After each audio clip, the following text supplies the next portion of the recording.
What up, everybody? Welcome to Keeping It 9450 Codename WBB. This is Brackets and Buckets. I'm Daniel Artest, and we got Kdot with me, and we are absolutely shocked. Kdot, what's up, brother? How you doing tonight, man?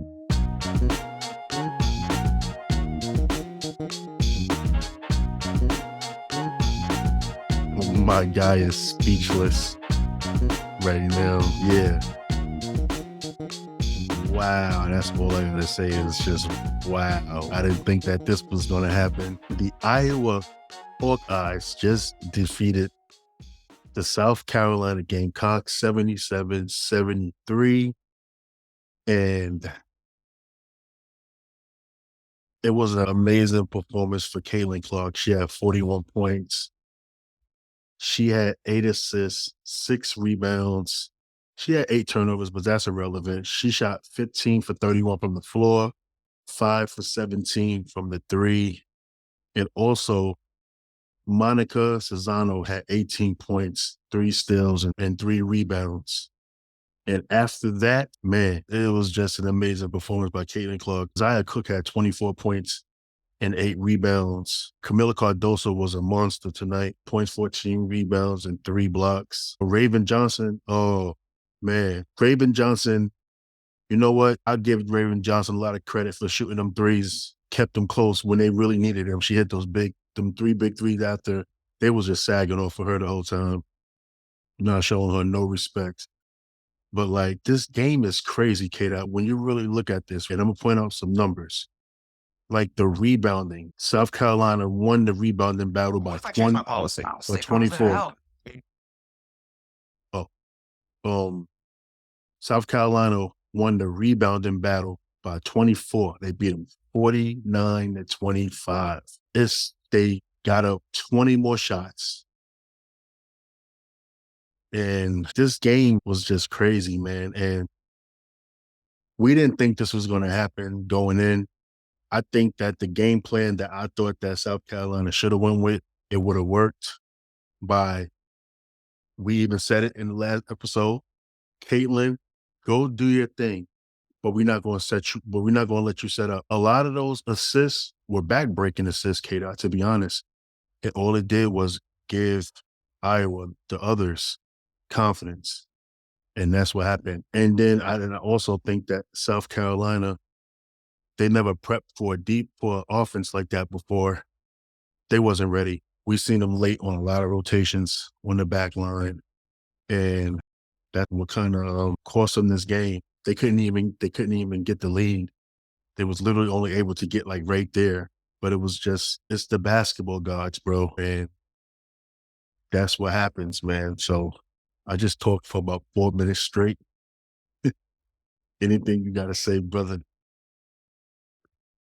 Nah, you have to tip your hat off to Iowa. Their game plan indeed worked to a T. I think that from a game plan standpoint, packing the paint out of 35 teams, actually out of 36 teams, there's only one team that actually have packing the paint working, and that showed tonight. It was a very great game. Caitlin Clark did her thing, and you have to tilt your hat off to her as well.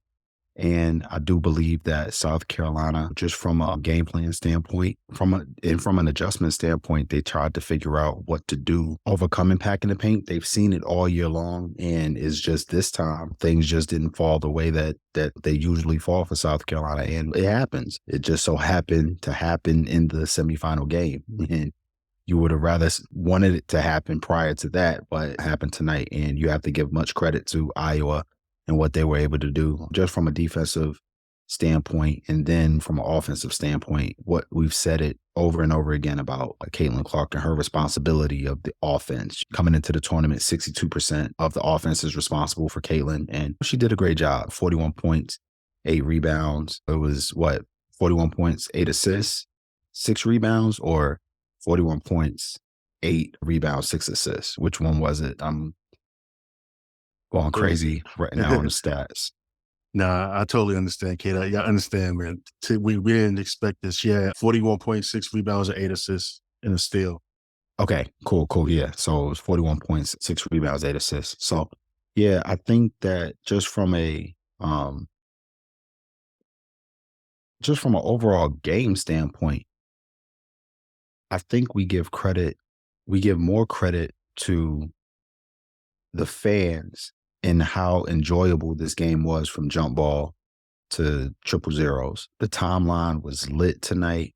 Crazy. You couldn't ask for a better timeline. And I just think that just from that standpoint, Iowa just did a great job tonight. And this is the one that they needed, but they definitely need the one on Sunday against LSU, which LSU did a phenomenal job tonight as well against Virginia Tech. Yeah, we'll get to that show in a minute, man. This game right here though was just it was just insane. Like you said, from tip to buzzer, it was just an amazing game, very intense play. Shout out to Coach Bluter, bro, for the game plan. And also they really stuck to the game plan the entire game, whether when the times was good for them. And then when you think that South Carolina was going to make that run, that game plan stuck right there. They stuck with it. That team really was in there believing in themselves.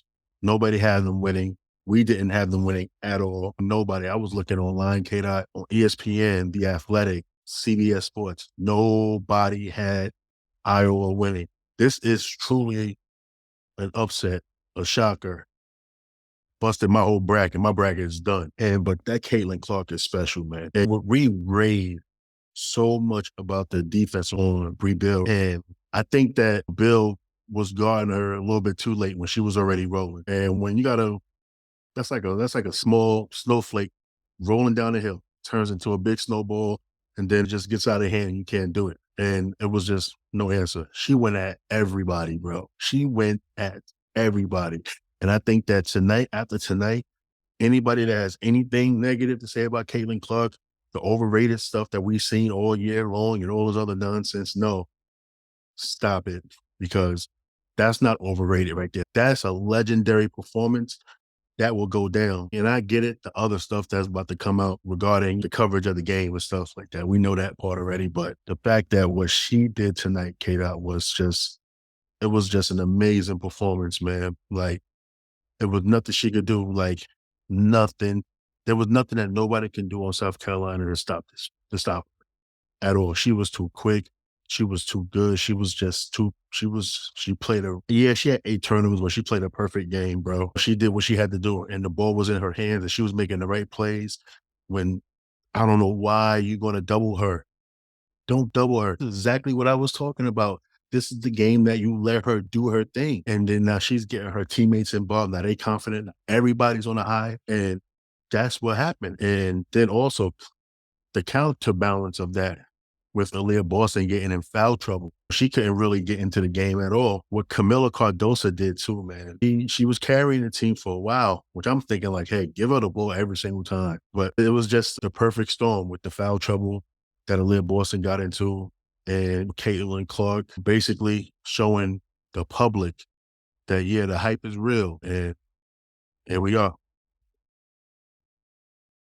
Yeah, just to get a little more in depth with the actual game itself. So the game within the game was pretty interesting to me because what I was wondering was how was South Carolina going to defend Caitlin Clark based off of the screens that were going to be set? I've talked about it countless times from a one-on-one standpoint, depending on who the person is in front of Caitlin Clark. She has certain advantages. She's 6 foot. She's able to shoot over guards who are 5'10" and under. But when she's being guarded by someone of her height and taller, she uses tons of screen rescreen action. And you saw that tonight. And one thing that was troubling about South Carolina's defense was there was a lot of hard hedging and not enough rotation off the weak side of the ball because of the threat of the 3-point shot. So when we saw a lot of the hard hedging and the lack of rotation off of the pick and roll action, the roll was there just about all night. And That's the playmaking ability of Caitlin Clark. So from a defensive standpoint in South Carolina, I believe that Dawn Staley wanted to trust the hard hedge of her bigs because they have switchability.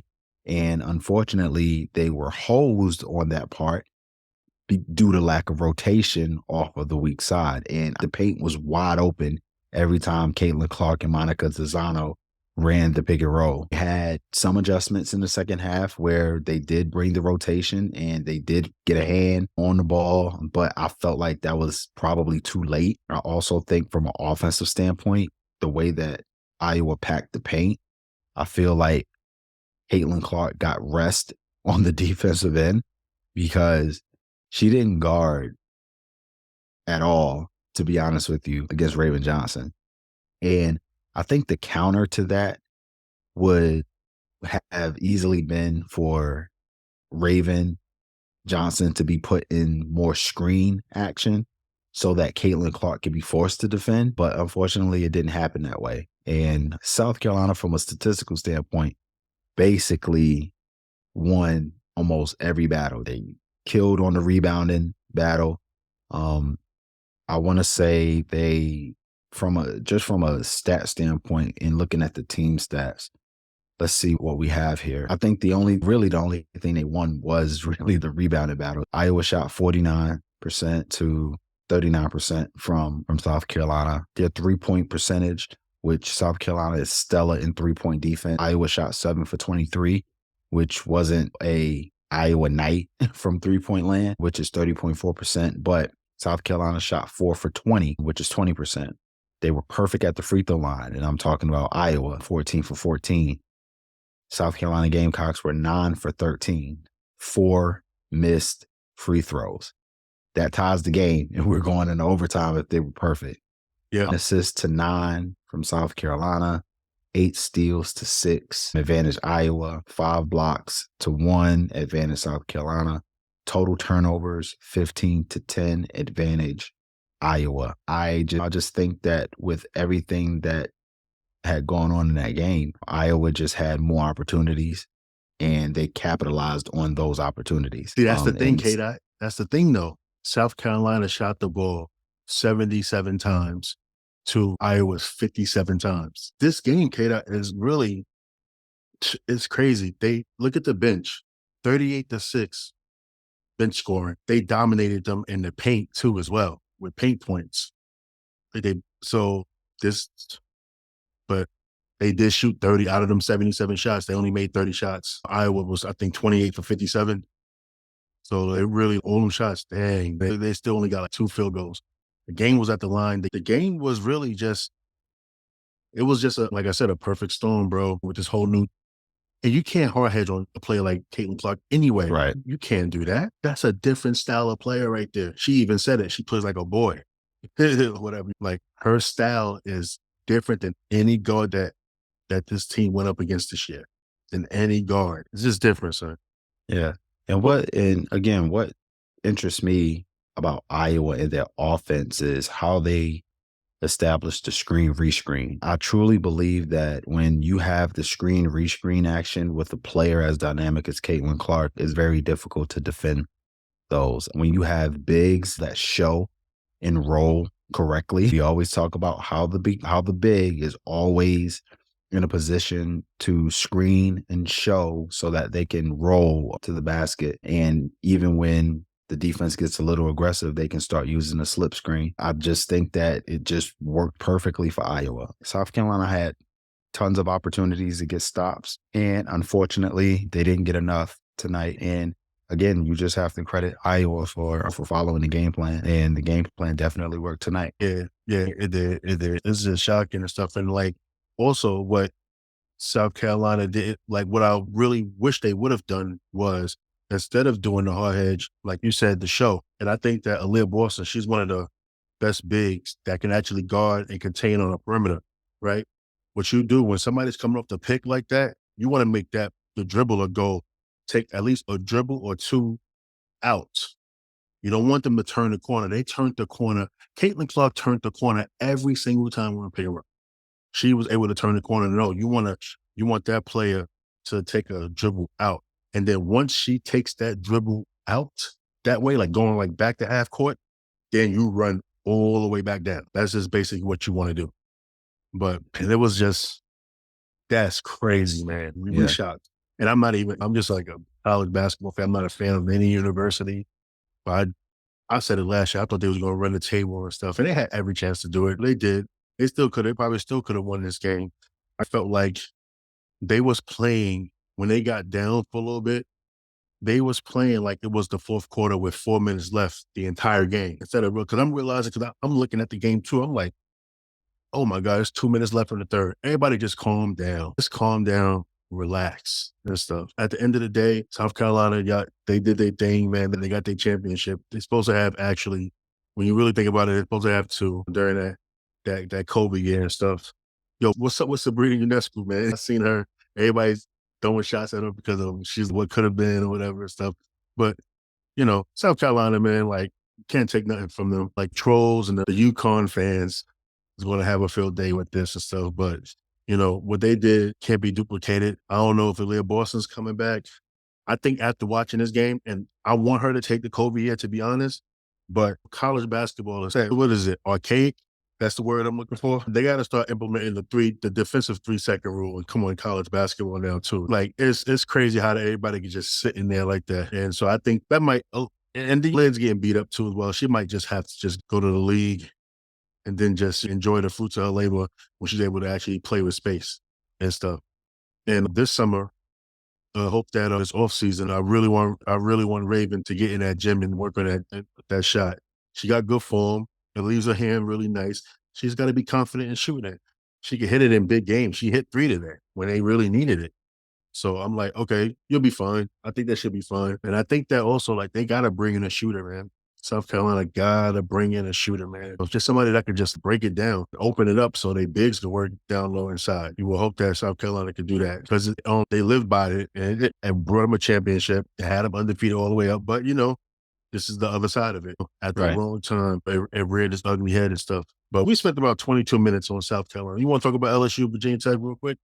Yeah, that game, of course, was a really good game as well. LSU came on top after having one of the strangest, to me, one of the strangest third quarters. I just think that from that standpoint, LSU, of course, a lot of grit, determination, and the game plan was to basically come in and practically out rebound Virginia Tech in the fourth quarter, which they did.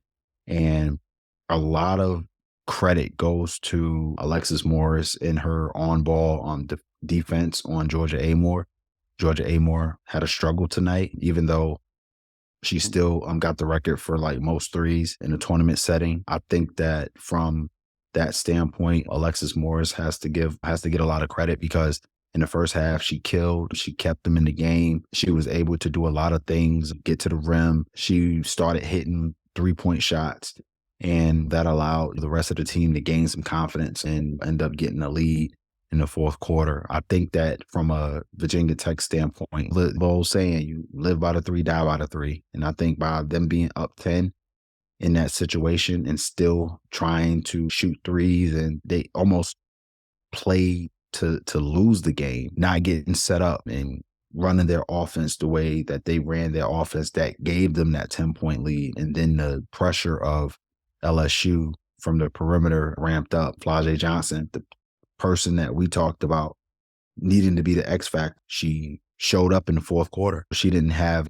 gaudy stat line from an offensive standpoint, but she did a lot on the defensive end and getting her hands on deflections, and that one steal that she got to get the fast break layup. That was very important in that run that LSU has. So you have to tilt your hat off to Coach Kim Mulkey and LSU for making it to the national title game for the first time in program history. Imagine that for a LSU team to go to the Final Four back in those early 2000, close to 2010s with Sylvia Fowles and everything, and they did not end up going to the national championship. That's definitely, for a lot of other fans who aren't familiar, that's very surprising. So I just got to tilt my hat off to LSU and what they were able to do. And this national championship game is going to be a very interesting one, to say the least. Yeah, this one is going to be a doozy, Kdot. It's going to be a goodie, I think. I don't think they have an answer for Caitlin Clark, I'll tell you that much. I think that also, man, Cesano versus Angel Reese is going to be an interesting one too as well. I like that matchup. Cesano showed herself today. You know what? She's tough, Kdot. I know she gets overlooked a lot because of Caitlin Clark on the team and stuff. And I said it, that I thought that she was going to be rendered useless.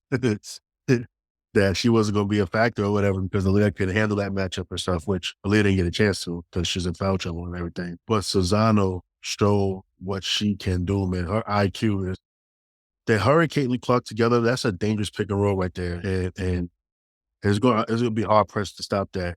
And also their guards, besides Alexis Morris, though, I think that LSU got some young guards, some inexperienced technically guards and stuff. I think that it's going to be hard for LSU to really to do something with Iowa, man. They better be getting their rest. I'll tell you that right now. And they better be lasers focused and stuff because this is crazy, Kate. Like Iowa could actually win a national championship, bro. You know, Iowa, And on the flip side, LSU can win the national possibly. championship. If LSU wins, bro, if Listen, LSU wins, I all respect to them because they received a lot of slander this year from the yeah, schedule. From the schedule everybody was talking about, they're right there at the end. right there. They're right They're right there. there at the end. I don't know who I'm going for, to be honest. I just think that from a basketball standpoint, man, Caitlin Clark is in another bag, bro. Yeah. Back-to-back 40s. Nobody done that, man or woman or whatever, in college basketball history. Like, she is on another level right now, son. And we gotta respect it. We gotta respect it. All that best ever talk, I don't know about all that. But if she wins this championship, you gotta bring that into the conversation now, correct? If she wins the Yeah, I mean, if championship, she wins a championship, she's definitely going to be in the conversation. She's going to be one of, yeah, not the, yeah, but not the one of. Context is very important when we're talking about the quote unquote greatest. And that's a subjective thing anyway. To each his facts. own when it comes to those type of conversations, which is just fun to have. This basketball talk, Yeah, this fan talk. So I think that definitely if Caitlin Clark is able to win this national championship, this dynamic offense that we've seen in Iowa, and to be honest with you, if we're talking strategy, very underrated defensively. very. Again, just from a strategy standpoint. Listen, I want to tell everybody something. This is why you have X's and O's. This is why you have strategic initiatives when it comes to basketball. The strategy is to keep the other team from scoring. It doesn't matter what the defense look like. That's a very frowned upon topic, if you will, when it comes to basketball, because everybody knows that defense from a one-on-one standpoint, if you can stop your man or if you can stop your woman, you're reign supreme. But there's more than just one-on-one defense. There's tons of strategy that goes to it. That's why the zone defense was created. That's why what we've seen tonight was created, even though we do also believe that there could be some enhancement in the rules as far as allowing better guard play from a defensive standpoint. Again, at the end of the day, your strategy, and you want your strategy to work. In that South Carolina Iowa game, the strategy actually worked. For a little while in that Virginia Tech LSU game, the 2-3 zone actually worked. And for some reason, they went out of that 2-3 zone. And maybe it was just because LSU turned it up on their defensive end. But I just think that from that standpoint, LSU and Iowa, they were able to do what they had to do to actually get the win. And now on Sunday, we'll see those two teams play for the national championship. So that is crazy. That's all I can say about that. Well, this was the natty. South Carolina, Iowa was the natty, man. No, we're not going to do that. But yeah, that is crazy we didn't see this. We didn't see this, to be honest. No one. In No my one saw bracket, it. I had UConn going to meet South Carolina in the finals. In the chip, I had UConn or whatever. Yeah, this is an interesting one, man. So is this If we do predictions real quick, whatever, before we go, yeah, I know you're an SEC guy, man. We might be going against each other, man. I might have to rock with Caitlin, man. You know what I'm saying, on this one, bro. I just feel like I don't know, man. I don't know. We both know basketball, and we both know when a player is rolling like that, like she could do it again. If she ends this run with 340 points, like consecutive back-to-back 40 bombs, which is capable, if she's capable of doing that, I don't know, man. This is crazy. And that team, they believe in each other right now. That's tough. But then on the other side, you got another group of girls that believe in themselves too.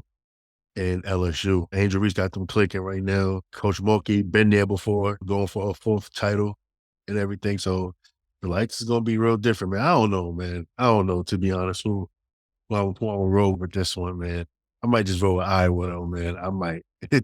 You know what? It's so hard to bet against Caitlin Clark right now, to It be honest really with you. is. It's really difficult to bet against Caitlin Clark. And the reason why it's difficult to bet against Caitlin Clark is because through the entire tournament, we were able to see what she can do versus elite defenses. Literally, think about that. Louisville is a great defense, right? South Carolina is a great defense. And those are just two off the top of the dome, just because of how good defensively those teams are.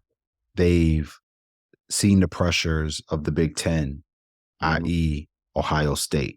It's not like they aren't used to good defenses going to get. Indiana was a really good defense this year. That Indiana team had a good defense from a percentage standpoint in holding their teams to certain percentages and certain points. So it's so difficult to bet against Iowa right now, knowing that they've gone against these defenses. Hey, what do you do at this point? I've truly still won a great game. I don't know if I can put a prediction on, but I'm heavily leaning towards Iowa, to be honest with you, only because, again, they've seen these defenses. And it's Yeah. not like they can't play defense themselves. You've seen it. Like, Yep. and it's really laughable if you disagree, in my personal opinion. They have done a great job throughout the entire season. And it's gonna be a great game. It's gonna be a great game. Yeah, it's going to definitely be a great game. I can't wait to see this one. Now that, everything, the smoke is settled, now we know who's in the national championship. It's going to be you know what's crazy, Kdot? That everybody was talking about that line that Coach Bluder said. Yeah, it had to be basically for the team to win. Yeah, Like, that's what happened. That's actually what happened. The analogy, the metaphor, the whatever you want to call it, sometimes it'll leave a bad taste in your mouth. But if the only way you can describe it is of that such, then, it is what it is, because we saw a great game. If you want to be more tactical, we can call it a chess match. We can call it a boxing match. Boxing is a very tactical sport. So if you want to mix tact with physicality, then, a boxing match is where it is as well. I know a lot of people do not like those type of analogies because of the connotation that it gives. yeah, Well, when it comes to sports and entertainment, that's the entertainment part, unfortunately. yeah, I do believe that from a tactical standpoint, it was a really, really great game. Chess was played. This was not checkers. We've been talking about it throughout this entire brackets and buckets series. Everything was chess and not checkers. Nothing is simple when it comes to the tournament. Again, yeah. it's going to be an Exactly. exciting game on Sunday. Exactly. Like, in order to win, you got to go through the trenches. You have to go through the trenches. So that means you're going in the trenches. You're going into. There's going to be some bully ball being played. It was bully ball being played tonight. Yo, Camilla Cardoso, bro, was like, she was not to be denied, man. You had to do what you had to do. And I commend her so much. I cannot wait to see her play as a starter next year. If Aaliyah do come back, she's starting next year. I'm sorry. She got to start. She's so talented, man. She just, and for her size, she's one of the most athletic bigs I've ever seen since I've been watching this women's basketball. Her chase down, she's getting a lot of chase down blocks. She had a nice one today. She had a nice one the previous game. Like Cardoso, man, she's always right there, man. 6'7", you can't teach that. And she got great hands, great feet.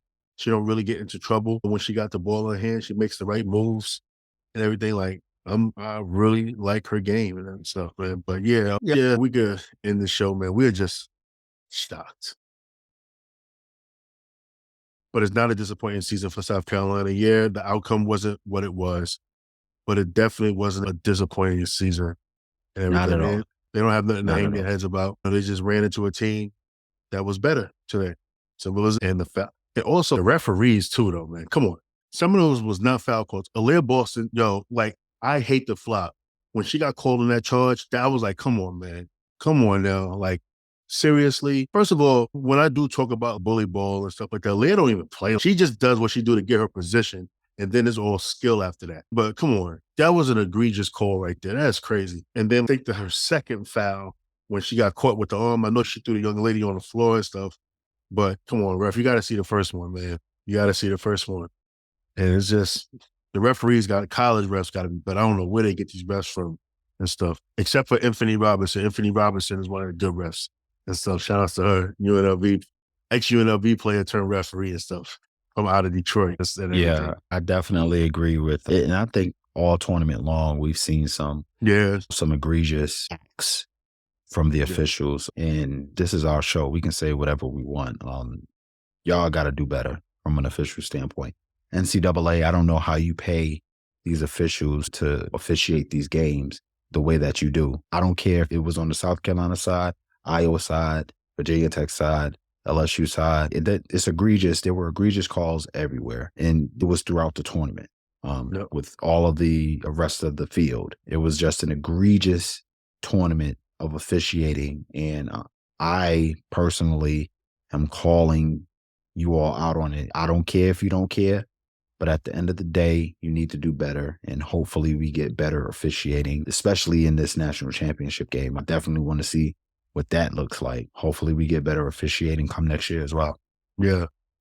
And it's crazy because they had an all-women's officiating crew today, which was dope. But yeah, they just got to be a little bit better and everything. They got to, I don't know. I just think that, we in college, but players are like pros basically now. Once you get to the high level Division I and stuff, so you just got to they got to be different, man. Like the amateur rules they have, man, it's just crazy, man. But let's just get on out of here because I know it's late and everything. Thank you for listening to Keeping It 9450, Codename WBB. Don't forget to follow us on Twitter, the 9450. Hey, we on Instagram now, the 9450 WBB. Don't forget to follow Kdot and myself, man. With that being said, we out of here. Love is love. Peace. Peace out.